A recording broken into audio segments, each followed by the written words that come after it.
أشهد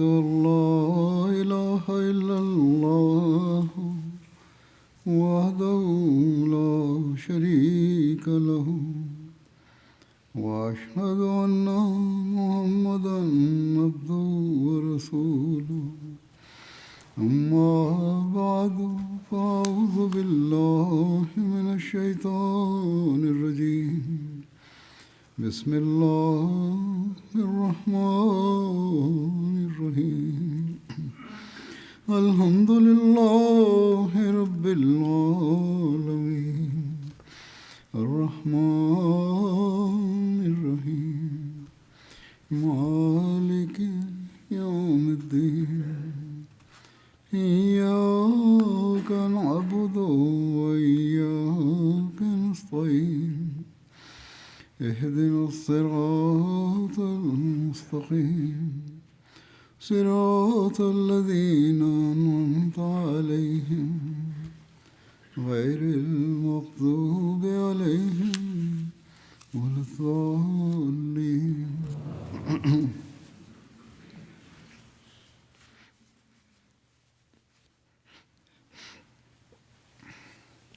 హజరత్ ముహమ్మద్ ముస్తఫా సల్లల్లాహు అలైహి వసల్లం అందజేసిన సందేశ ముఖ్య ఉద్దేశం ఏకేశ్వరుడైన అల్లాహ్ను విశ్వసించడం, అతన్ని ఆరాధించడం, అతని ఏకత్వాన్ని స్థాపించడం, దాని కోసం కృషి చేయడం, అతని దాసుల అనగా మానవుల హక్కులను నెరవేర్చడం, ఇలాగే ఒకే సమాజంగా ఏర్పడి ఒకరికొకరు సోదరుల్లా జీవించడం.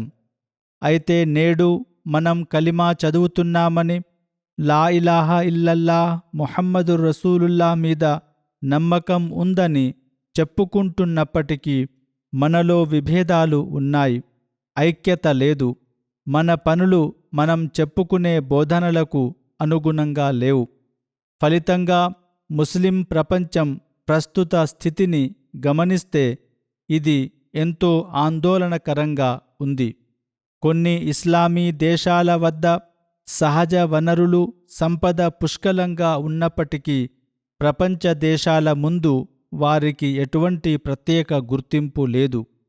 అటు ధర్మ అభివృద్ధిలో కానీ, ఇటు ఇస్లామీ బోధనలను ఆచరించడంలో కానీ ఉండాల్సినంత కృషి కనిపించడం లేదు.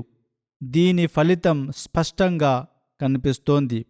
నేను గతంలో కూడా పలుమార్లు చెప్పినట్లుగా మనం ఐక్యంగా లేని ఈ పరిస్థితిని ఇతర శక్తులు తమకు అనుకూలంగా మార్చుకుంటున్నాయి. కావున ముస్లిం ప్రభుత్వాలు, రాజకీయ నాయకులు, పాలకులు తమ వ్యక్తిగత ప్రయోజనాల కోసం మాత్రమే కాకుండా ఒకే ముస్లిం జాతిగా మనం ఒక్కటవ్వాలని, దానికోసం గట్టిగా కృషి చేయాలని లక్ష్యంగా పెట్టుకోవలెను. ఇది జరిగినప్పుడే మనం ప్రపంచ దాడుల నుండి రక్షించబడతాం, మన గౌరవాన్ని కాపాడుకోగలుగుతాం, ఇస్లాం వ్యతిరేక శక్తులు మనలో చీలికలు సృష్టించకుండా అడ్డుకోగలం. దీనికోసం అల్లాహ్ తఆలా ఈ కాలంలో ఎటువంటి ఏర్పాటు చేశాడో కూడా మనం ఆలోచించవలెను. మనం దేనిని అనుసరిస్తే లేదా దేనిని విశ్వసిస్తే ఈ సమస్యల నుండి బయటపడి ఒకే సమైక్య జాతిగా మారగలమో, అల్లాహ్ తఆలా చేసిన ఆ ఏర్పాటు ఏమిటి? అల్లాహ్ తఆలా చేసిన ఆ ఏర్పాటు ఏమిటనగా అతనే మసీహె మఊదును పంపడం ద్వారా ఆయన ఒకే సమైక్య సమాజాన్ని నిర్మించగలడు, అనగా మసీహె మఊద్. కావున మనం ఈ విషయంపై కూడా ఆలోచించవలెను.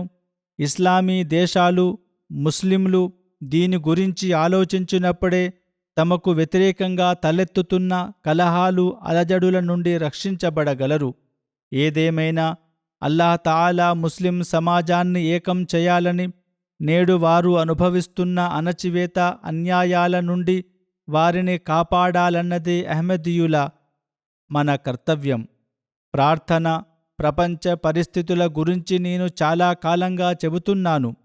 మొదట్లో కేవలం ఐరోపా, ఇతర పాశ్చాత్య దేశాలే ఈ పరిస్థితులకు కారణమని భావించేవారు. వారు ఎలాగూ కారణం అవుతున్నారు, కానీ స్వయంగా ఇస్లామీ దేశాలు కూడా దీనికి కారణమయ్యాయి. ఈ పాశ్చాత్య శక్తులు మొదట ముస్లిం దేశాలలో అలజడులను సృష్టించి నెమ్మదిగా ఆ మంటను ఒక దేశం నుండి మరో దేశానికి వ్యాపింపజేశాయి. దీని వెనుక వారి ప్రణాళికలు ఏమిటో స్పష్టంగా తెలుస్తోంది. తమ శక్తితో ఆయా దేశాల వనరులను ఆక్రమించుకోవాలని, వాటిని తమ ప్రయోజనాలకు వాడుకోవాలని వారు కోరుకుంటున్నారు. నేను ముందే చెప్పినట్లు కొన్ని అరబ్ దేశాల వద్ద సంపద ఉన్నప్పటికీ ఈ పాశ్చాత్య శక్తులు వారిని తమ గుప్పిట్లో ఉంచుకున్నాయి. నేను చాలా కాలంగా ఇతరుల ముందు, మన వారి ముందు చెబుతున్న విషయాల ఫలితాలను నేడు మనం ప్రత్యక్షంగా చూస్తున్నాం. దజ్జాలీ అనగా దుష్ట శక్తులు ముస్లింలను ఎన్నటికీ శాంతియుతంగా ఉండనివ్వవని మనం గుర్తుంచుకోవలెను. ముస్లిం ప్రపంచంలో ఎప్పుడూ కలహాలు సృష్టిస్తూ ఉండటమే వారి అసలు ఎజెండా. చమురు సంపద లేదా ఇతర వనరులు ఉన్న అరబ్ దేశాలలో శాంతిని నెలకొల్పడానికి మేము మీతో ఒప్పందాలు చేసుకుంటామని ఈ శక్తులు ఎప్పుడూ మోసం చేస్తూనే ఉన్నాయి. కానీ వారి అంతర్గత కుట్రలు వేరే ఉన్నాయి. అవి ఈరోజు బహిర్గతమయ్యాయి. కావున ఈ సమయంలో మనం చేయాల్సిన పని ఏమిటనగా ప్రార్థనల ద్వారా అల్లాహ్ తఆలా ముందు తలవంచి ముస్లిం ప్రపంచం కోసం ప్రత్యేకంగా దుఆ చేయడం. ప్రస్తుతం దీని అవసరం ఎంతో ఉంది. మధ్యప్రాచ్యంలో జరుగుతున్న ప్రస్తుత యుద్ధాన్ని గమనిస్తే ఒక విషయం స్పష్టమవుతోంది. అమెరికా అనేక ముస్లిం దేశాలలో తన సైనిక స్థావరాలను ఏర్పాటు చేసింది. కానీ ఎందుకు? ఆ దేశాల రక్షణ కోసమా? అసలు ఆ అరబ్ దేశాలకు ఎవరి నుండి ముప్పు ఉంది? ఆ శక్తులే స్వయంగా ముప్పును సృష్టించి మీకు ప్రమాదం ఉంది, కావున మీ రక్షణ కోసం ఈ సైనిక స్థావరాలు అవసరమనే భావనను కల్పించాయి. ముస్లింలకు నిజంగా ఎవరి వల్ల ప్రమాదం ఉందో వారిపై ఈ శక్తులు తమ ఆయుధాలను లేదా శక్తిని ఎప్పటికీ ప్రయోగించవు. పైగా మాకు స్థావరాలు ఇస్తే మీ ప్రయోజనాలను, వ్యాపారాన్ని కాపాడుతామని ముస్లింలను ఒప్పించాయి. కానీ వారి అసలు ఉద్దేశం ఈ ప్రాంతంలో తమ ప్రత్యర్థి శక్తులకు వ్యతిరేకంగా తమ ఉనికిని బలంగా చాటుకోవడమే. ఒకవేళ అరబ్ దేశాలకు ఏదైనా ముప్పు ఉన్నా అది ఈ శక్తులు సృష్టించినదే తప్ప వారి మధ్య సహజంగా అటువంటి ప్రమాదమేమీ లేదు. సారాంశమేమనగా ఈ ప్రాంతంలో తమ ఆధిపత్యాన్ని చాటుకోవడానికే వారు ఈ సైనిక స్థావరాలను ఏర్పాటు చేశారు. ఇటు ఇస్లామేతర దేశాలపై, అటు ఇస్లామీ దేశాలపై తమ పైచేయి ఉండాలని వారు కోరుకున్నారు. ఇరాన్ ఎప్పుడూ వీరికి కంటగింపుగానే ఉంది. పైగా సిద్ధాంతపరమైన విభేదాల కారణంగా కొన్ని ముస్లిం దేశాలు కూడా ఇరాన్కు వ్యతిరేకంగా ఉన్నాయి. ఈ పరిస్థితిని ఆ శక్తులు తమకు అనుకూలంగా మార్చుకున్నాయి. ఇజ్రాయెల్ పట్ల ఇరాన్ విధానం చాలా కఠినంగా ఉన్నందున ఏదో ఒక రకంగా అరబ్ దేశాలను వశం చేసుకుని అక్కడ స్థావరాలను ఏర్పాటు చేయాలని వారు భావించారు. తద్వారా ఇజ్రాయిల్ రక్షణను ఖాయం చేయడమే కాకుండా ఇరాన్ను భయపెట్టడానికి తమ ఉనికిని అక్కడ ఉంచుకున్నారు. ఈ విషయం స్పష్టంగా కనిపిస్తుంది. మరియు దీని ఫలితాన్ని మనం చూశాం కూడా. ఈ స్థావరాల కారణంగా అరబ్ దేశాలపై దాడులు జరిగే అవకాశాలు ఏర్పడ్డాయి. అవి చివరకు జరిగాయి కూడా. దీనివల్ల వారి ఆర్థిక వ్యవస్థ దెబ్బతింది. చమురు సంపద లేదా పర్యాటకం ఉన్న చోట ప్రతికూల ప్రభావాలు పడ్డాయి. ఈ పరిస్థితుల వల్ల ఆ శక్తులకే లాభం చేకూరింది. మున్ముందు కూడా జరుగుతుంది. ఎందుకంటే యుద్ధం జరిగి ఆర్థిక వ్యవస్థ దెబ్బతిన్నప్పుడు ప్రత్యర్థి పక్షం కూడా ఎదురు దాడి చేస్తూ అవతలి వారి స్థావరాలను నాశనం చేయడానికి ప్రయత్నిస్తుంది. ఇరాన్తో యుద్ధమున్నందున ఇరాన్ కూడా అదే చేసింది. మనం చూస్తున్నట్లుగా అరబ్ దేశాల్లోని అమెరికా స్థావరాలను లక్ష్యంగా చేసుకుని వాటిని దెబ్బతీసింది. నిన్ననే ఒక అరబ్ జర్నలిస్ట్ ఇలా వ్రాశారు: అరబ్బులు జాగ్రత్తగా ఉండవలెను, ఎందుకంటే ఇరాన్ చేస్తోందని చెబుతున్న ఈ దాడులన్నీ ఇరాన్ చేయకపోవచ్చు. అమెరికా, ఇజ్రాయెల్ స్వయంగా కూడా చేయవచ్చు. ఒకవేళ గతంలో ఇరాన్ చేసి ఉన్నా ఇప్పుడు వారు ఆ పరిస్థితిని ఆసరాగా చేసుకుని దాడులు చేస్తారు. కొన్ని దాడులను ఇరాన్ ఖండించింది కూడా. ఒకానొక సమయంలో అమెరికా, ఇజ్రాయిల్ ఈ యుద్ధం నుండి తప్పుకోవచ్చని, కానీ ముస్లిం ప్రపంచం మాత్రం వారు కోరుకున్నట్లుగా తమలో తాము కొట్టుకుంటూనే ఉంటుందని కూడా ఆయన వ్రాశారు. హజరత్ ఖలీఫతుల్ మసీహ్ రాబే రహ్మవుల్లా ఇరాక్ యుద్ధం సమయంలోనే ఈ అలజడి ప్రపంచమంతటా విస్తరిస్తుందని హెచ్చరించారు. ముస్లిం ప్రపంచం ఈ విషయాన్ని అర్థం చేసుకుంటే ఎంతో బాగుండు. ఇరాకు యుద్ధంతో పాటే ఇతర ముస్లిం దేశాల్లో కూడా అశాంతిని వ్యాపింపజేసే ప్రయత్నం జరిగింది. అక్కడ కలహాలు సృష్టించారు. ఆ తర్వాత నుండి ఇతర ముస్లిం దేశాల్లో నిరంతరం అశాంతి నెలకొంటోంది.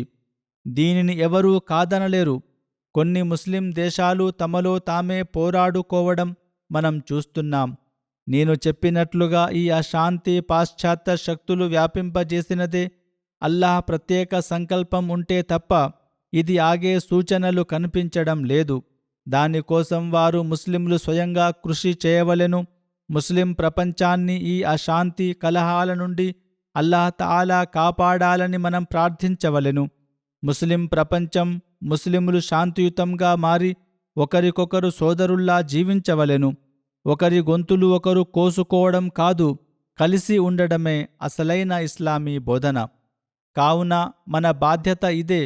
అనగా మన వారు ఇతరులు చేసే అన్యాయాన్ని అరికట్టడానికి, వారిని అప్రమత్తం చేయడానికి మనం చాలా కాలంగా ప్రయత్నిస్తున్నాం. ఎందుకంటే ఈ అన్యాయం రోజురోజుకు పెరుగుతున్న తీరు చూస్తుంటే ఒక భారీ స్థాయి ప్రపంచ యుద్ధం జరగబోతోందనిపిస్తుంది. నిజానికి కొందరు పాశ్చాత్య విశ్లేషకుల అభిప్రాయం ప్రకారం ఇప్పటికే ప్రపంచ యుద్ధం మొదలైపోయింది. నేను కూడా ఇదే చెబుతున్నాను. యుద్ధం మొదలైపోయింది. కానీ ఇప్పటికైనా ముస్లిం ప్రపంచం వివేకంతో ఆలోచించి మేల్కొని అంతా ఏకమై కలిసికట్టుగా నిర్ణయాలు తీసుకుంటే వారు ఇప్పటికీ దజ్జాల్ కుట్రల నుండి సురక్షితంగా ఉండగలరు. ప్రపంచ పరిస్థితులను గమనిస్తే ప్రస్తుతం ముప్పు చాలా ఎక్కువగా ఉంది. నేను ముందే చెప్పినట్లుగా ప్రతి ఒక్కరికి వారి సొంత ప్రయోజనాలే ముఖ్యమైపోయాయి. స్వార్థం పరాకాష్ఠకు చేరుకున్నప్పుడు మనిషి ఇతరుల గురించి ఆలోచించడు, కేవలం తన గురించి మాత్రమే ఆలోచిస్తాడు. కావున ప్రపంచంలో అశాంతిని తగ్గించాలంటే కేవలం మన హక్కులను పొందడం వల్ల మాత్రమే అది సాధ్యం కాదని మనం గుర్తుంచుకోవలెను. ఇతరులకు వారి హక్కులను ఇవ్వడం కూడా నేర్చుకోవాలి. ఒకవేళ ముస్లిం ప్రపంచం ఈ విషయాన్ని అర్థం చేసుకుని పాశ్చాత్య అగ్రరాజ్యాల్లోని తమ శ్రేయోభిలాషులతో శాంతి స్థాపన కోసం మీరు కూడా కొన్ని హక్కులను వదులుకోవాలని చెబితే బాగుంటుంది. నిజానికి వారు హక్కులను వదులుకోవడం కాదు, ఇతరుల హక్కులను కాలరాస్తున్నారు. వారికి అర్థమయ్యేలా చెప్పాల్సింది ఏమిటనగా, మీరు న్యాయంగా వ్యవహరించినప్పుడే మనం ప్రపంచంలో శాంతిని నెలకొల్పగలం. నేను చాలా కాలంగా ప్రజల దృష్టిని ఇటువైపుకు మళ్లిస్తున్నాను. అప్పట్లో నా మాటలు విన్న కొందరు ప్రపంచం గురించి నీవు చాలా నిరాశజనకంగా మాట్లాడుతున్నావని, ప్రపంచం భయంకరమైన యుద్ధంలో చిక్కుకుంటుందని ప్రతికూల ఆలోచనలు కలిగి ఉన్నావని అనేవారు. కానీ ఏ విషయాన్నైతే కొన్నేళ్ల క్రితం వారు అసాధ్యమని భావించారో నేడు అదే సాధ్యమైందని, యుద్ధాలు మొదలయ్యాయని వారే స్వయంగా ఒప్పుకుంటున్నారు.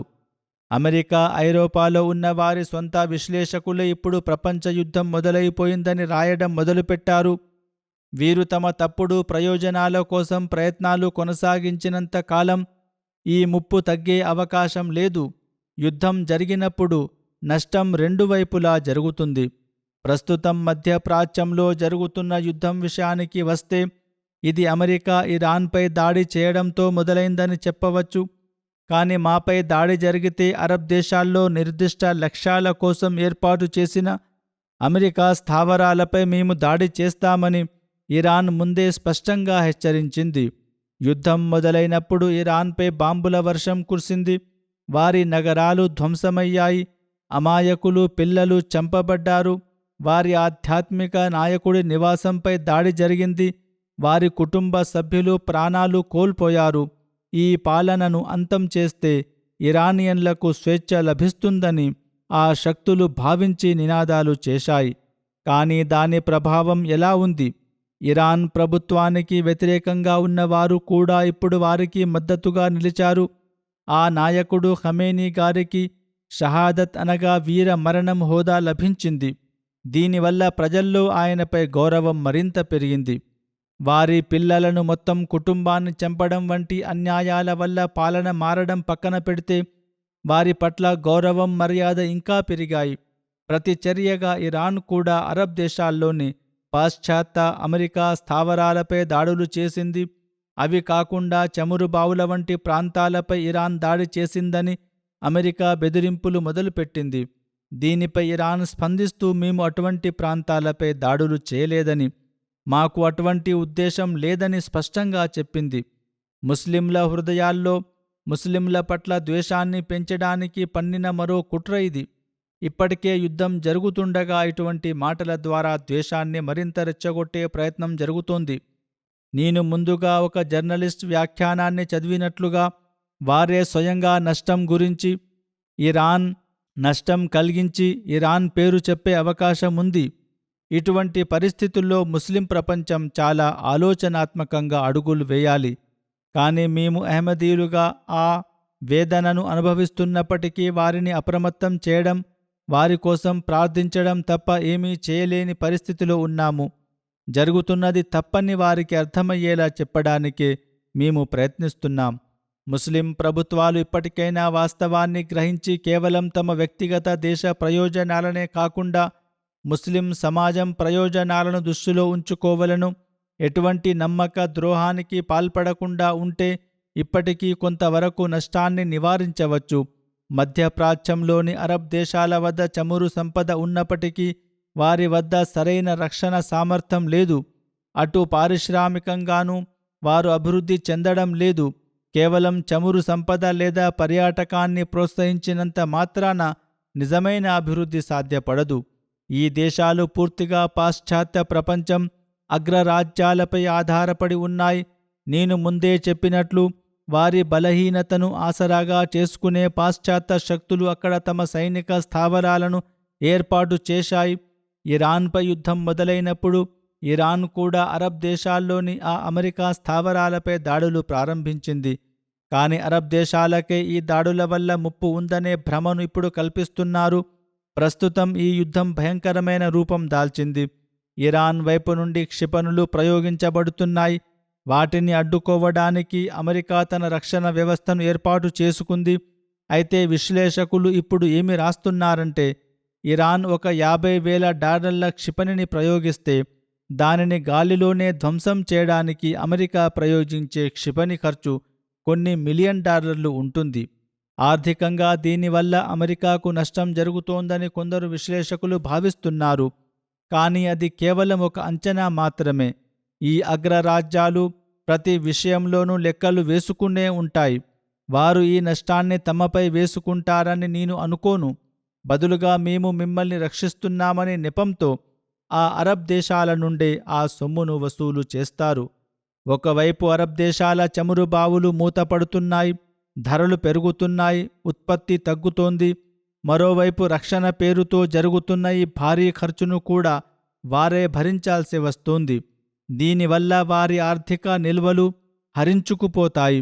అంతిమంగా అరబ్ ప్రపంచ ఆర్థిక వ్యవస్థ భారీగా దెబ్బతింటుంది. పాశ్చాత్య దేశాలకు కూడా నష్టం జరిగినప్పటికీ అత్యధికంగా నష్టపోయేది మాత్రం అరబ్బులే. ఈ నిజాన్ని వారు ఇప్పటికైనా గ్రహించవలెను. అమెరికా ప్రస్తుత అధ్యక్షుడు తన పూర్వపు ప్రభుత్వాల విధానాలనే అమలు చేయడాన్ని మనం ఇప్పుడు చూస్తున్నాం. ఇది కేవలం నేటి ప్రభుత్వ విధానం మాత్రమే కాదు. ఎక్కడ కావాలంటే అక్కడ వనరులను బలవంతంగా ఆక్రమించుకోవడం, ఆపై ఏదో ఒక సాకుతో దానిని సమర్థించుకోవడం వారి పాత అలవాటు.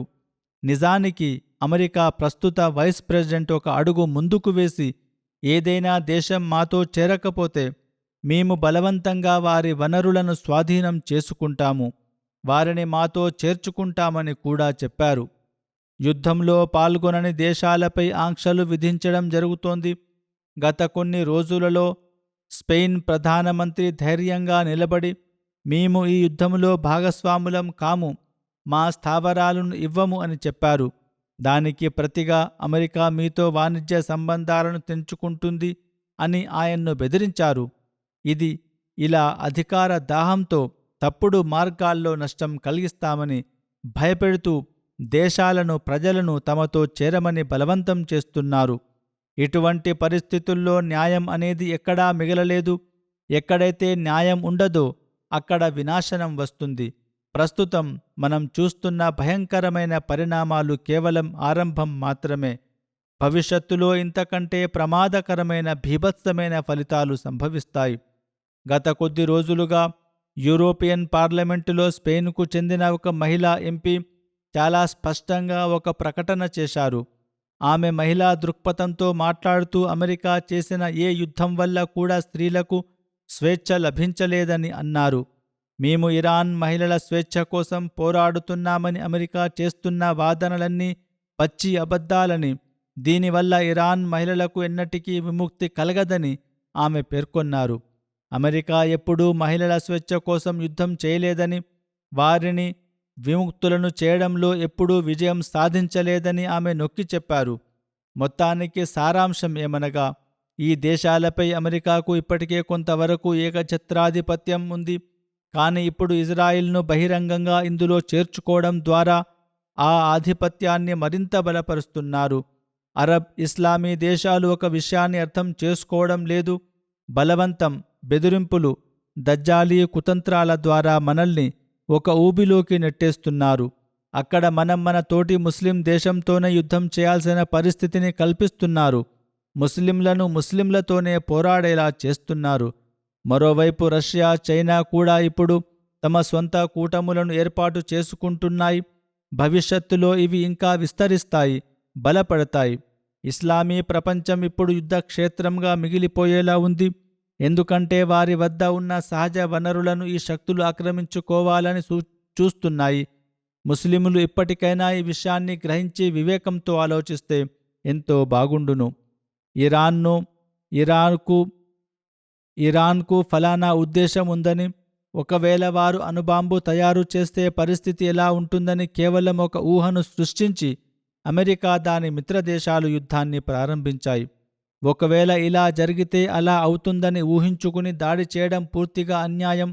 ఇప్పుడు స్వయంగా పాశ్చాత్య విశ్లేషకులే ఇరాన్ను నాశనం చేయడం లేదా వారితో యుద్ధం చేయడం వారు అనుకున్నంత సులభం కాదని రాయడం మొదలుపెట్టారు.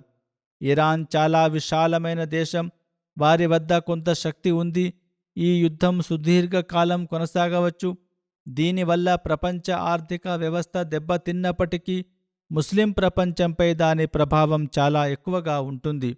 అన్నిటికంటే విచారకరమైన విషయం ఏమిటంటే, ఇందులో ముస్లిమే మరో ముస్లిం రక్తాన్ని చిందిస్తున్నాడు.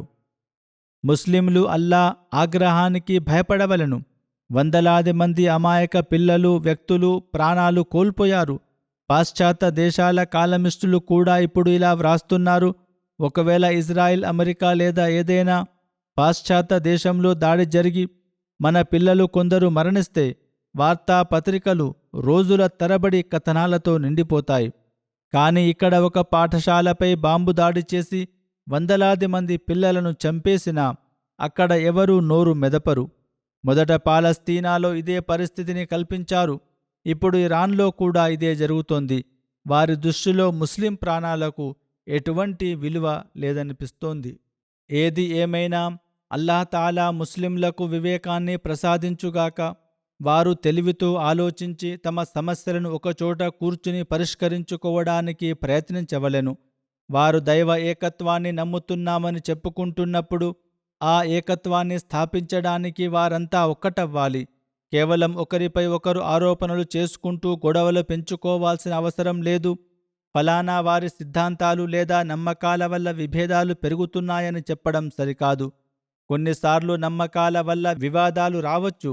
కానీ హజరత్ ముహమ్మద్ సల్లల్లాహు అలైహి వసల్లం ఎంత జాగ్రత్తగా, దయతో ఉండేవారంటే, అనుచరులు ఎప్పుడైనా వచ్చి ఫలానా వ్యక్తి మునాఫిక్ అనగా కపటి అని చెప్పినప్పుడు వారు సల్లల్లాహు అలైహి వసల్లం ఇట్లనేవారు, లా ఇలాహ ఇల్లల్లా అని పలుకుతున్నంత కాలం నేను అతడిని ఏమీ అనలేను. మీరు కూడా అతడిని మునాఫిక్ అనకండని వారించేవారు. కావున చిన్న చిన్న విషయాలకే గొడవలు పడటం అంటే మనల్ని మనం నాశనం చేసుకోవడమే. అల్లాహ్ తాలా ముస్లిం ప్రపంచానికి ఈ విషయాన్ని గ్రహించే బుద్ధిని ప్రసాదించుగాక. ఇప్పటికైనా వారు మేల్కొనవలెను. కేవలం సిద్ధాంతపరమైన విభేదాల కారణంగానే ఇరాన్కు వ్యతిరేకం కాకూడదు. ఇస్లాం ధర్మం దైవ ఏకత్వాన్ని స్థాపించడానికి వచ్చింది. దానికోసమే కృషి చేయవలెను. ఈ అగ్రరాజ్యాలను తమ దేవుళ్ళుగా భావించవద్దు. ఎందుకంటే శాశ్వతమైన శక్తి అల్లాహ్ దగ్గరే ఉంది. ఒకవేళ ఈ అగ్రరాజ్యాలే సర్వస్వమని భావిస్తే వారు ఒక్కొక్కటిగా అన్ని ఇస్లామీ దేశాలను ఆక్రమించుకుంటారు. నేడు కనిపిస్తున్న ఈ పైపైన ప్రభుత్వాలు కూడా అంతమైపోతాయి. కావున ఇప్పటికీ సమయముంది, మేల్కోవలసిన అవసరముంది. దైవం వైపు మొగ్గు చూపండి. ఈ భౌతికవాదులు ప్రపంచ శాంతిని, ముఖ్యంగా ముస్లిం ప్రపంచ శాంతిని నాశనం చేశారు, మున్ముందు కూడా చేస్తారు. పవిత్ర ఖుర్ఆన్లో అల్లాహ్ తాలా ముస్లింలకు మార్గదర్శకత్వం చేస్తూ ఇలా ఆదేశించాడు: వఇన్ తాయిఫతాని మినల్ ముమినీన ఇఖ్తతలూ ఫఅస్లిహూ బైనహుమా ఫఇన్ బగత్ ఇహ్దాహుమా అలల్ ఉఖ్రా ఫకాతిలుల్లతీ తబ్గీ హత్తా తఫీఅ ఇలా అమ్రిల్లా ఫఇన్ ఫాఅత్ ఫఅస్లిహూ బైనహుమా బిల్ అద్లి వఅక్సితూ ఇన్నల్లాహ యుహిబ్బుల్ ముక్సితీన్. అనగా, ఒకవేళ విశ్వాసులలోని రెండు వర్గాలు పరస్పరం పోరాడుకుంటే వారిరువురి మధ్య సంధి కుదుర్చండి. ఒకవేళ సంధి జరిగిన తర్వాత కూడా వారిలో ఒక వర్గం రెండో వర్గంపై అన్యాయంగా దాడికి దిగితే అప్పుడు ఆ దాడి చేసే వర్గం అల్లాహ్ తాలా ఆజ్ఞ వైపునకు, అనగా శాంతి వైపునకు మరలివచ్చే వరకు మీరంతా కలిసి వారిపై పోరాడండి. ఒకవేళ వారు అల్లాహ్ ఆజ్ఞ వైపునకు మరలివస్తే అప్పుడు ఆ రెండు వర్గాల మధ్య న్యాయబద్ధంగా సంధి కుదర్చండి. మరియు న్యాయం, నిష్పక్షపాతికను పాటించండి. నిశ్చయంగా అల్లాహ్ న్యాయం చేసేవారిని ప్రేమిస్తాడు. ప్రపంచ శాంతికి ఇది ఎంతో అవసరమైన అంశం. కానీ ముస్లిం ప్రపంచం దీనిని ప్రత్యేకంగా పాటించాలి. ఎందుకంటే అల్లాహ్ పవిత్ర ఖుర్ఆన్లో దీని గురించి స్పష్టమైన మార్గదర్శకత్వాన్ని ఇచ్చాడు. కావున ముస్లింలు న్యాయం, ధర్మం, ప్రమాణాలను నెరవేర్చాలి. ఇస్లామీ దేశాల సమాఖ్య వంటి సంస్థలు కూడా ఇందులో తన పాత్రను పోషించవలెను. మరో ముఖ్యమైన విషయం ఏమిటనగా, రెండు పక్షాల మధ్య సంధి కుదిర్చేటప్పుడు మధ్యవర్తులు తమ వ్యక్తిగత ప్రయోజనాలను చూడకూడదు. అసలు సమస్య ఏమిటి, దాని మూల కారణాలు ఏమిటి అన్నది నిష్పాక్షికంగా నిర్ణయించాలి. ఆ కారణాలు మనకు స్పష్టంగా కనిపిస్తూనే ఉన్నాయి. దజ్జాలీ శక్తులు మనల్ని ఒకరితో ఒకరు పోరాడేలా చేయాలనుకుంటున్నాయి. ఐక్యరాజ్య సమితి వంటి సంస్థలు కూడా ఎటువంటి సానుకూల పాత్రను పోషించలేదు. పైగా ఇప్పుడు ఆ దేశాల ప్రజలే స్వయంగా ఐక్యరాజ్య సమితికి వ్యతిరేకంగా మాట్లాడడం మొదలుపెట్టారు. కావున మనం మన వ్యక్తిగత స్వదేశీ ప్రయోజనాలకు అతీతంగా ఆలోచించి పని చేస్తేనే రక్షించబడతాం. లేదంటే మనం ఆ దుష్ట శక్తుల ఉచ్చులో చిక్కుకుపోతాం. ముస్లిం దేశాలన్నీ కలిసి కూర్చుని చర్చించాల్సిన అవసరం ఎంతైనా ఉంది. దీని తర్వాతి సూక్తిలో అల్లాహ్ తాలా ఇలా ఆదేశిస్తున్నాడు: ఇన్నమల్ ముమినూన ఇఖ్వతున్ ఫఅస్లిహూ బైన అఖవైకుం వత్తఖుల్లాహ లఅల్లకుం తుర్హమూన్. అనగా, నిశ్చయంగా విశ్వాసులందరూ పరస్పరం సోదరులు. కావున మీ ఇద్దరు సోదరుల మధ్య విభేదాలు తలెత్తితే సంధి కుదిర్చండి. మరియు అల్లాహ్ పట్ల భయభక్తులు కలిగి ఉండండి. తద్వారా మీరు కరుణించబడతారు. ఒకవేళ ముస్లింల మధ్య విభేదాలు తలెత్తిన, ఉదాహరణకు ఇరాన్ మరియు కొన్ని అరబ్ దేశాల మధ్య లేదా ఇతర ముస్లిం దేశాల మధ్య ఉన్నట్లు చెబుతున్న విభేదాల వంటివి, వారి మధ్య ఉన్న అసలైన బంధం ఇస్లామీయపు సోదర భావమని వారు గుర్తుంచుకోవాలి. చిన్న చిన్న గొడవలు ఈ పవిత్రమైన సోదర బంధాన్ని తెంచేవిగా ఉండకూడదు. ముస్లిం దేశాలు ఈ విషయాన్ని ప్రత్యేక దృష్టితో చూడవలెను. లేదంటే నేను ముందే చెప్పినట్లుగా ఇస్లాం వ్యతిరేక శక్తులు ఈ బలహీనతను తమకు అనుకూలంగా మార్చుకుంటాయి. కావున అరబ్ దేశాలు, ఇరాన్ ప్రభుత్వం కూడా శాంతియుత పరిష్కారాన్ని కనుగొనాలి. చైనా, పాకిస్తాన్తో సహా కొన్ని ఇతర దేశాలు సంధి కుదర్చడానికి తమ వంతు పాత్ర పోషించేందుకు ముందుకు వచ్చాయి. ముస్లిం ప్రపంచం ఈ విషయాన్ని గ్రహిస్తే ఎంత బాగుండు. అల్లాహ్ వారికి వివేకాన్ని ప్రసాదించుగాక. ఏది ఏమైనప్పటికీ ముస్లిం ప్రపంచం కోసం, అమాయకుల కోసం ప్రార్థించడం మన బాధ్యత. ముఖ్యంగా ఈ రంజాన్ మాసంలో కేవలం మన వ్యక్తిగత ప్రార్థనలకే పరిమితం కాకుండా ముస్లిం సమాజం కోసం కూడా దుఆ చేయండి. ప్రపంచంలో, ముఖ్యంగా ముస్లిం ప్రపంచంలో శాంతి నెలకొనేలా అల్లాహ్ వారికి బుద్ధిని ప్రసాదించుగాక. ఒక ముస్లిం మరో ముస్లిం గొంతు కోసేవాడు కాకూడదు. తమలో తాము పోరాడుకుంటూ తప్పుడు మార్గాల్లో ఒకరినొకరు చెప్పుకుంటున్నవారు అల్లాహ్ ఆగ్రహానికి గురవుతున్నారు. అటువంటి వారు ఈ లోకంలోనే కాకుండా పరలోకంలో కూడా నష్టపోతారు. అందుకే ఈ విషయంపై ప్రత్యేక దృష్టి సారించాల్సిన అవసరం ఉంది. దీనికోసం మనం ప్రత్యేకంగా ప్రార్థించవలెను. అల్లాహ్ తాలా మనకు ఈ నిజమైన రీతిలో ప్రార్థించే అనుగ్రహం ప్రసాదించుగాక. ఈరోజు నేను కొన్ని పరోక్ష అంత్యక్రియ ప్రార్థనలు కూడా చదివిస్తాను. కొందరు మృతుల గురించి ప్రస్తావిస్తాను. మొదటి ప్రస్తావన గౌరవనీయురాలైన సాహిబ్జాదీ అమతుల్ జమీల్ గారి గురించి. ఆమె హజరత్ ఖలీఫతుల్ మసీహ్ సానీ రజిల్లాహు చిన్న కుమార్తె మరియు కీర్తిశేషవులు నాసిర్ ముహమ్మద్ సియాల్ గారి భార్య. ఇక్కడ ప్రచారకులుగా పనిచేసిన చౌదరి ఫతేహ్ మొహమ్మద్ సియాల్ గారి కోడలు కూడా. గత కొద్ది రోజుల క్రితం ఆమె సుమారు 99 ఏళ్ల వయస్సులో మరణించారు. ఇన్నా లిల్లాహి వ ఇన్నా ఇలైహి రాజిఊన్. మృతురాలు మూసియా. ఆమె హజరత్ సయ్యదా మరియం బేగం అనగా ఉమ్మద్ తాహిర్ గారి చిన్న కుమార్తె. హజరత్ ముస్లిం మౌద్ గారి సంతానంలో అందరికంటే చిన్నవారు. ఆమె నికా 1955లో హజరత్ ముస్లిం మౌద్ రజల్లాహు తాలా అన్హు గారే స్వయంగా చదివించారు. హజరత్ ముస్లిం మౌద్ అప్పుడు అనారోగ్యంతో ఉన్నందున మంచంపై పడుకుని ఉండి కూడా నికా ఇచ్చి దువా చేయించారు. ఈ వేడుకలో కొద్ది మంది కుటుంబ సభ్యులు మాత్రమే పాల్గొన్నారు. అయితే ఆ కార్యక్రమం ప్రారంభం నుండి ముగింపు వరకు హజరత్ ఖలీఫతుల్ మసీహ్ సానీ రజిల్లాహు తాలా అన్హు మీద ఒక ప్రత్యేకమైన ఆధ్యాత్మిక స్థితి నెలకొందని రచయిత పేర్కొన్నారు. తర్వాత 1956లో హజరత్ ముస్లిం మౌద్ రజిల్లాహు తాలా అన్హు గారే ఆమె వివాహం జరిపించి దుఆతో వీడుకోలు పలికారు. ఆమెకు 4 పిల్లలు. పెద్ద కుమారుడు జాయిర్ ముస్తఫాను ఆమె తమ సోదరి సాహిబ్జాదీ అమతుల్ ఖయ్యూమ్ గారికి దత్తత ఇచ్చారు. ఆమె అతన్ని చిన్నప్పటి నుండి పెంచారు. కుమార్తెలు యాస్మీన్ మలిక్, ఈమె కూడా కెనడాలోనే ఉన్నారు. సాదియా అహ్మద్, ఈమె యూకేలో ఉన్నారు. ఇక్కడ సోఫియా అహ్మద్ రబువాలో ఉన్నారు. సోఫియా అహ్మద్ గారు నాజిర్ ఖిద్మతే దర్వేషాన్ మిర్జా సమద్ అహ్మద్ గారి భార్య. గౌరవనీయులైన నాసిర్ మొహమ్మద్ సియాల్ గారు వక్ఫే జిందగీ. హజరత్ ముస్లిం మౌద్ గారు ఫజలే ఉమర్ రీసెర్చ్ సంస్థను ప్రారంభించినప్పుడు ఆయన్ను అక్కడ పరిశోధన కోసం నియమించారు. ఆ పరిశోధన నిలిపివేసిన తర్వాత జమాత్ ఆయనకు సొంత పని చేసుకునేందుకు అనుమతి ఇచ్చింది. ఆమె కుమార్తె సోఫియా ఇలా వ్రాస్తున్నారు. ఆమె అనగా మృతురాలు పేదవారి పట్ల ఎంతో శ్రద్ధ వహించేవారు. మరికొందరు కూడా నాకు వ్రాస్తూ ఆమె తమను ఎంతో బాగా చూసుకునేవారని, తమ అవసరాలను తీర్చడానికి నిరంతరం ప్రయత్నించేవారని పేర్కొన్నారు. ఆమె చిన్నతనంలో హజరత్ ముస్లిం మౌద్ రజిల్లాహు తాలా అన్హు గారితో ఆమెకు ఉన్న అనుబంధానికి సంబంధించి కొన్ని సంఘటనలు ఉన్నాయి. హజరత్ ముస్లిం మౌద్ రజిల్లాహు తాలా అన్హు కన్నా కొన్ని స్వప్నాలలో కూడా ఆమె ప్రస్తావన ఉంది. ఈ విధంగా ఆమె గురించి మాట్లాడుతుంటే సహజంగానే జమాఅత్ పాత చరిత్ర కూడా మన కళ్ళ ముందు మెదులుతుంది. ఆమె స్వయంగా ఒక ఇంటి ఉదంతాన్ని వివరించారు. హజరత్ ముస్లిం మౌద్ రజిల్లాహు తాలా అన్హు గారికి సూత్రాల పట్ల ఉన్న నిబద్ధత మరియు జమాత్ కార్యకర్తల గౌరవం పట్ల ఉన్న శ్రద్ధకు ఇది ఒక నిదర్శనం. ఒకసారి హజరత్ ముస్లిం మౌద్ రజిల్లాహు తాలా అన్హు గారి చెప్పులు బయట ఉండగా ఒక జమాత్ కార్యకర్త వాటిని శుభ్రం చేస్తున్నారు. అది చూసి ఆమె కూడా తన చెప్పులను అక్కడ ఉంచారు. హజరత్ ముస్లిం మౌద్ రజిల్లాహు తాలా అన్హు ఆ చెప్పులను లోపలికి తీసుకువచ్చి ఈ చెప్పులు ఎవరివి అని అడిగారు. ఆయన కొంచెం కోపంగా ఉండడంతో ఎవరూ మాట్లాడలేదు. చివరకు ఆయన సరే ఎవరివో చెప్పండి, నేను ఏమీ అనను అని అడిగారు.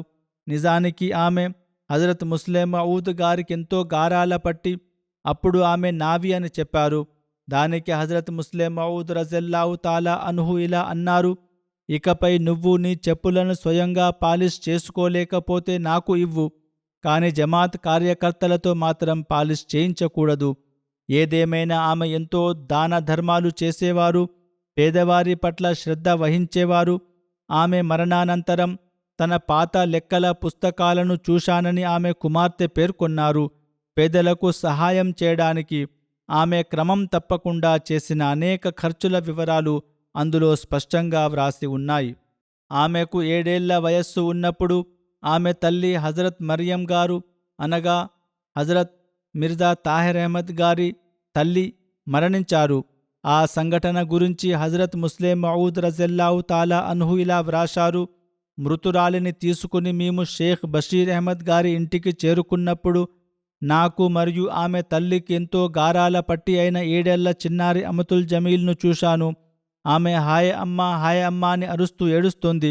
నేను ఆ చిన్నారి దగ్గరకు వెళ్ళి ప్రేమగా జమ్మి, మేము ఆమెను జమ్మి అని పిలిచేవాళ్ళం అని పిలిచి ఇలా అన్నాను: అమ్మా, అల్లాహ్ మియా ఇంటికి వెళ్ళింది. అక్కడ ఆమెకు మరింత విశ్రాంతి లభిస్తుంది. ఆమె అక్కడికి వెళ్ళడమే అల్లాహ్ చిత్తం. చూడు, రసూలుల్లా సల్లల్లాహు అలైహి వసల్లం మరణించారు.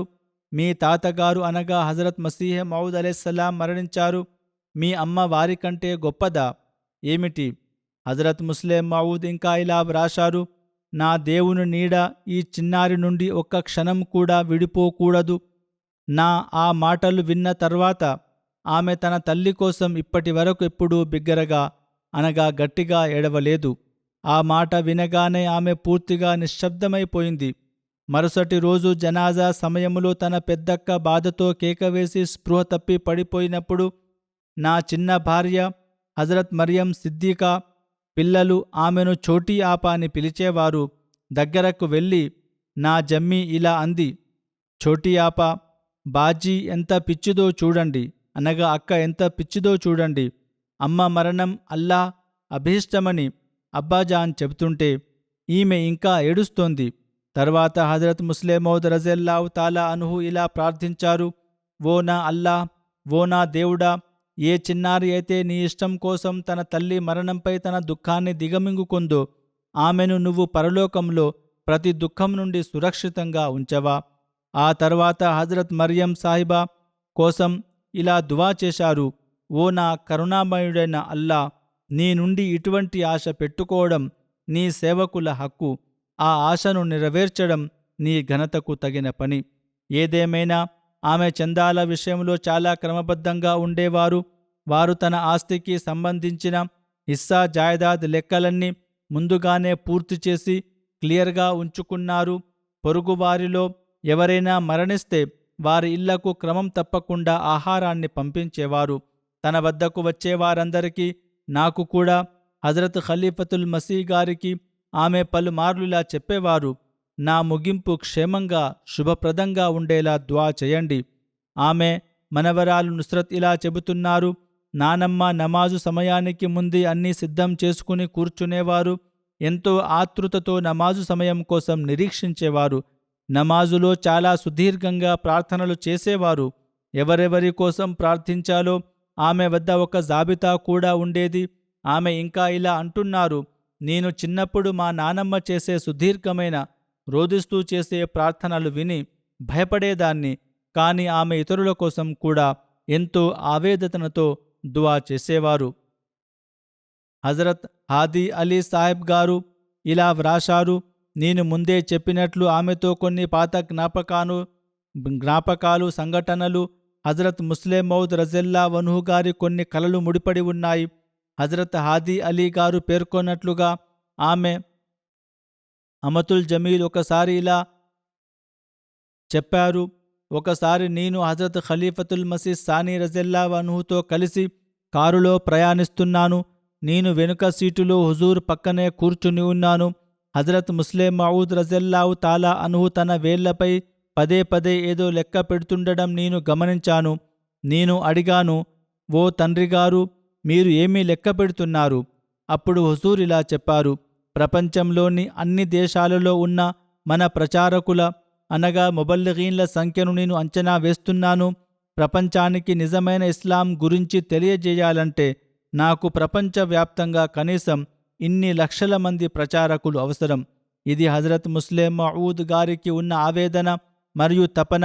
జూన్ 1948 నాటి హజరత్ ముస్లిం మౌద్ ఒక కల కూడా ఆమెకు సంబంధించినది కావడంతో ఇక్కడ వివరిస్తున్నాను. హుజూర్ ఇలా సెలవిచ్చారు: జూన్ నెలలో నేను సింధులోని నాసరాబాదులో ఉన్నాను. అక్కడ నేను ఒక చాలా ఎత్తైన తెల్లని మినార్ను చూశాను. అది కాదియాన్ మినార్ ఆకృతిలో ఉంది. దాని కింది అంతస్తు పైభాగంలో ఉన్న బాల్కనీ వద్ద తలుపు దగ్గర నా కుమార్తె అమతుల్ జమీల్ కూర్చొని ఉంది. ఆమె చాలా నిశ్చింతగా తన కాళ్లను బాల్కనీ నుండి కిందకు వేలాడదీసి కూర్చుని ఉంది. ఇంతలో నా దృష్టి మీనార్ పైకి వెళ్ళింది. మీనార్ పై అంతస్తు తలుపు నుండి ఒక చాలా పెద్ద పాము, సుమారు 1.5 అడుగుల లావు, చాలా గజాల పొడవు ఉన్న పచ్చరంగు పాము తల బయటకు పెట్టి కింది అంతస్తు వైపు రావడం చూశాను. ఆ పాము కింది అంతస్తు వైపు దిగి వస్తుండడం చూసి హజరత్ ముస్లిం మౌద్ రజల్లాహు తాలా అన్హు ఇలా అనుకున్నారు: అమతుల్ జమీల్ బాల్కనీ తలుపు దగ్గరే కూర్చుని ఉంది, ఆ పాము ఆమెను కరిచేస్తుందేమో అని భయపడ్డారు. అదే సమయంలో ఒకవేళ ఆ అమ్మాయి కదిలితే కిందికి పడిపోయి దెబ్బలు తగులుతాయని కూడా భయం వేసింది. అప్పుడు నేను ఎంతో ఆర్తితో అల్లాహ్ ముందు ఇలా ప్రార్థించడం మొదలుపెట్టాను: అల్లాహుమ్మా అఇజ్జహా లీ వలిల్ జమాఅతిల్ అహ్మదియతి వలి గురబాయిహా. అనగా, ఓ అల్లా, నా కోసం, అహ్మదియా జమాతు కోసం, దానిలోని పేదల ప్రయాణికుల కోసం ఆమెను ఈ విపత్తు నుండి రక్షించు. హజరత్ ముస్లిం మౌద్ రజల్లాహు తాలా అన్హు ఇలా వ్రాస్తూ ఇట్లు చెప్పారు: అరబ్బీలో గురబా అంటే ప్రయాణికులు అని, ఉర్దూలో పేదలు అని అర్థం. ఇక్కడ ప్రయాణికుల వైపు కూడా సంకేతముంది. నేను ప్రార్థిస్తుండగా అమతుల్ జమీల్ స్వయంగా ప్రమాదాన్ని గుర్తించి బాల్కనీ నుండి లోపలికి జరగడం చూశాను. ఆమె తలుపు నుండి చాలా గజాల దూరం లోపలికి వెళ్ళిపోయింది. ఇంతలో ఆ పాము తలుపు దిగి జమీల్ వైపు వెళ్లాలని చూసింది. కానీ ఆమె దూరంగా ఉండడంతో ఆమెను వదిలేసి నేలవైపు దిగిపోయింది. హుజూరు వ్రాస్తూ, ఈ కల ఆ అమ్మాయికెంతో శుభప్రదమైనది, ఎందుకంటే ఇందులో ఆమె కోసం ప్రార్థన ఉంది. ఆమె నా కళ్ళకు చలవను ఇవ్వడమే కాకుండా జమాత్కు, పేదలకు కూడా ప్రయోజనకారిగా ఉంటుంది. అల్లాహకే బాగా తెలుసు. హజరత్ ముస్లిం మౌద్ రజల్లాహు తాలా అన్హు గారి ఇతర స్వప్నాలలో కూడా ఆమె ప్రస్తావన ఉంది. అల్లాహ్ ఆమె పట్ల మన్నింపు, కరుణతో వ్యవహరించుగాక. నేను ప్రస్తావించాల్సిన రెండవ అంత్యక్రియ ప్రార్థన డాక్టర్ రషీద్ అహ్మద్ ఖాన్ గారిది. ఈయన హాలండ్కు చెందిన గౌరవనీయులైన నిజాముద్దీన్ గారి కుమారుడు. గత కొద్ది రోజుల క్రితం ఈయన 91 ఏళ్ల వయస్సులో మరణించారు. ఇన్నా లిల్లాహి వ ఇన్నా ఇలైహి రాజివున్. అల్లా అనుగ్రహంతో ఈయన మూసి, ఈయనకు 4 కుమారులు, 4 కుమార్తెలు ఉన్నారు. డాక్టర్ రషీద్ గారి తండ్రి నిజాముద్దీన్ గారు సరిహద్దు ప్రావిన్స్ మాజీ అమీర్, డాక్టర్ ఫతేహుద్దీన్ గారి తమ్ముడు. వీరి ద్వారానే ఈ కుటుంబంలోకి అహ్మదియత్ ప్రవేశించింది. 1905వ సంవత్సరంలో హజరత్ మసీహ్ మౌద్ అలైహిస్సలాం లుధ్యానాలో ఒక ప్రసంగం చేశారు. ఆ సమయంలో ఫతేహుద్దీన్ గారు పాఠశాలలో చదువుకుంటున్నారు. పాఠశాల ఉపాధ్యాయులు విద్యార్థులను హెచ్చరిస్తూ, ఆయన ప్రసంగం వినడానికి ఎట్టి పరిస్థితిలో వెళ్ళకండి, ఆయన ఒక మాంత్రికుడు, మిమ్మల్ని వశం చేసుకుంటాడని కఠినంగా చెప్పారు. ప్రవక్తలపై ఎప్పుడూ వేసే ఈ పాత నిందనే మౌల్వీలు హజరత్ మసీహ్ మౌద్ అలైహిస్సలాంపై కూడా వేశారు. ఏది ఏమైనప్పటికీ ఫతేహుద్దీన్ గారు హజరత్ మసీహ్ మౌద్ అలైహిస్సలాం గారి ప్రసంగం వినడానికి వెళ్లారు. హజరత్ మసీహ్ మౌద్ అలైహిస్సలాం ముఖ వర్చస్సు చూడగానే ఆ చిన్న వయస్సులోనే ఆయన సత్యవంతుడని ఫతేహుద్దీన్ గారికి నమ్మకం కలిగింది. ఆ తర్వాత తన చదువు పూర్తి చేసుకుని 1914వ సంవత్సరంలో హజరత్ ఖలీఫతుల్ మసీహిల్ అవ్వల్ రజల్లాహు అన్హు గారి కాలంలో ఆయన బయత్ చేశారు. మృతుడు రషీద్ గారు కూడా ఎంతో ఉత్తమ స్వభావం కలవారు, సౌమ్యులు, స్నేహశీలి, దైవభీతి గలవారు, బంధుత్వాన్ని గౌరవించేవారు, ఇతరుల కోసం తనను తాను కష్టాల్లోకి నెట్టుకునేవారు. ఆయన ఎంతో ధైర్యవంతులు, నిర్భయులు, ఖిలాఫత్ పట్ల అమితమైన ప్రేమ గలవారు, ప్రతి త్యాగానికి ఎల్లప్పుడూ సిద్ధంగా ఉండేవారు. ఎవరికీ తెలియకుండా పేదలను ఆదుకోవడం, అవసరంలో ఉన్నవారికి సహాయం చేయడం ఆయన అలవాటు. అహ్మదియతును స్వీకరించిన కొత్త వారిపై వ్యతిరేకులు తప్పుడు కేసులు పెట్టినప్పుడు వారికి బెయిల్ ఇప్పించడానికి ఆయన స్వయంగా వెళ్ళేవారు. ఈయన ఫుర్ఖాన్ ఫోర్స్లో కూడా పనిచేశారు. హజరత్ ఖలీఫతుల్ మసీహ్ సానీ రజల్లాహు తాలా అన్హు ఈయన మామగారు అబ్బాస్ ఖాన్ గారిని, ఈయన సోదరుడు మంజూర్ గారిని వక్ఫే జదీద్ ఆధ్వర్యంలో సరిహద్దు ప్రావిన్సులోని వివిధ ప్రాంతాలకు పంపారు. పాత అహ్మదీ కుటుంబాలతో సంబంధాలను పునరుద్ధరించడం, ధర్మ ప్రచారం చేయడమనే బాధ్యతను వీరికి అప్పగించారు. ఈ పనిని వారెంతో అద్భుతంగా పూర్తి చేశారు. ఆయనకు ధర్మ ప్రచారం అంటే అమితమైన ఆసక్తి ఉండేది. దౌలత్ ఖాన్ అనే మిత్రుడికి ఆయన తబ్లీగ్ చేయగా అతను బయత్ చేశారు. దీనివల్ల వారిద్దరిపై కేసులు నమోదయ్యాయి. వారిని అరెస్టు చేశారు. బెయిల్ ఇవ్వడానికి ఎవరూ ముందుకు రావడం లేదు. హామీ పత్రాలను అంగీకరించడం లేదు. అప్పుడు డాక్టర్ రషీద్ గారు స్వయంగా తన అల్లుడిని తీసుకుని అక్కడికి వెళ్లారు. అక్కడ సుమారు 5,000 మంది మౌల్వీల గుంపు ఉంది. వారు వీరిపై రాళ్లతో దాడి చేయడం మొదలుపెట్టారు. ఆయన అల్లుడు తలకు రాయి తగలడంతో ఆయన కింద పడిపోయారు. అక్కడే ఆయన్ను కొట్టి చంపేశారు, అనగా షహీద్ చేశారు. ఆ దుర్మార్గులైన పోలీసులు కూడా మేము పుణ్యం సంపాదించుకుంటున్నామని చెబుతూ ఆ భౌతిక కాయాన్ని కాళ్లతో తన్నడం మొదలుపెట్టారు. డాక్టర్ రషీద్ గారిని కూడా విపరీతంగా కొట్టారు. ఆయన శరీరంలోని దాదాపు అన్ని ఎముకలను విరగ్గొట్టారు. ఆయన ముఖంపై, చేతులపై ఆ గాయాల గుర్తులను నేను తర్వాత కూడా చూశాను. ఆయన్ను చనిపోయాడని భావించి వదిలేశారు. పోలీసులు ఆయన్ను శవాల గదికి, మార్చురీకి తీసుకువెళుతుండగా ఆసుపత్రి దగ్గర ఆయన తనకు స్పృహ వచ్చిందని, తాను బతికే ఉన్నానని చెప్పారు. డాక్టర్లు కూడా ఆయన ప్రాణాలతో ఉన్నందుకు ఆశ్చర్యపోయారు. అల్లా ఆయన్ను బతికించాలని సంకల్పించాడు. అందుకే ఆ తీవ్రమైన గాయాల తర్వాత కూడా ఆయన 30 ఏళ్లకు పైగా ఎంతో చురుగ్గా జీవించారు. పోలీసు అధికారికి కొంత డబ్బు ఇచ్చి ఆయన పిషావర్ చేరుకున్నారు. తర్వాత రబువాలో చికిత్స పొంది అల్లా అనుగ్రహంతో కోలుకున్నారు. 1974వ సంవత్సరంలో కూడా శత్రువులు ఆయనపై పిస్టల్ పెట్టి కలిమా చదివి ముస్లిం అవ్వండని బెదిరించారు. అప్పుడు ఆయన ఎంతో ధైర్యంగా లా ఇలాహ ఇల్లల్లాహు ముహమ్మదు రసూలుల్లా అని నేను ఎప్పుడో చదివాను, దానిపైనే నాకు నమ్మకం ఉంది, ఇంకా నేను ముస్లిం అవ్వడం ఏమిటి అని బదులిచ్చారు.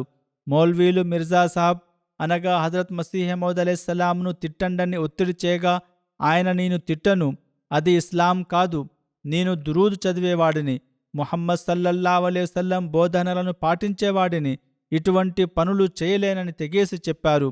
ఆయన వారికి ఒక ప్రవక్త అనుచరుడి ఉదాహరణను వివరించారు. ఉహద్ యుద్ధంలో ప్రవక్త సల్లల్లాహు అలైహి వసల్లం వారు షహీద్ అయ్యారనే వార్త విన్నప్పుడు ఆ అనుచరుడు నాకు మరియు స్వర్గానికి మధ్య కేవలం ఈ ఖర్జూరపు పండే అడ్డుగా ఉందా అని దానిని విసిరేసి శత్రువుపై విరుచుకుపడి ప్రాణత్యాగం చేశారు.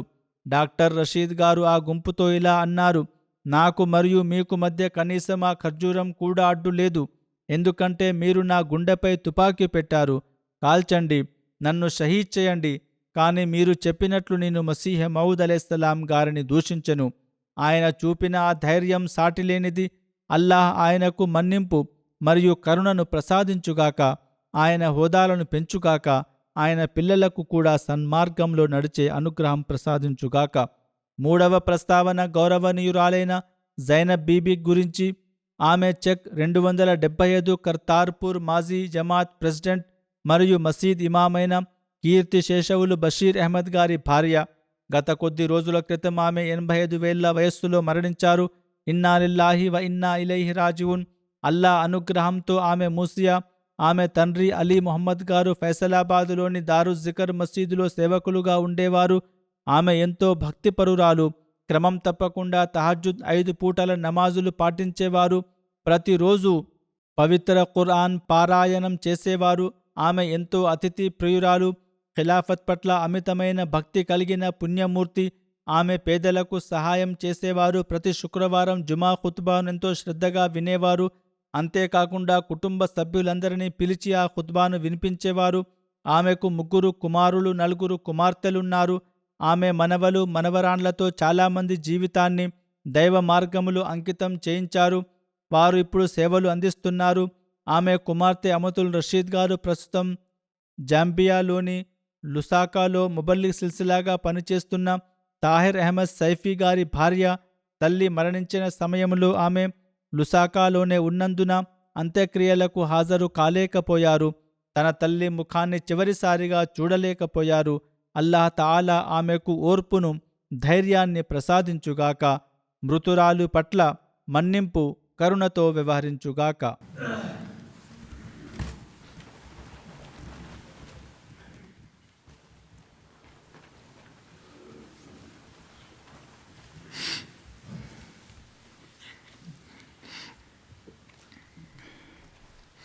الحمد لله نحمده ونستعينه ونستغفره ونؤمن به ونتوكل عليه ونعوذ بالله من شرور أنفسنا ومن سيئات أعمالنا من يهده الله فلا مضل له ومن يضلل فلا هادي له ونشهد أن لا إله إلا الله ونشهد أن محمدا عبده ورسوله عباد الله رحمكم الله إن الله يأمر بالعدل والإحسان وإيتاء ذي القربى وينهى عن الفحشاء والمنكر والبغي يعظكم لعلكم تذكرون اذكروا الله يذكركم وادعوه يستجب لكم ولذكر الله أكبر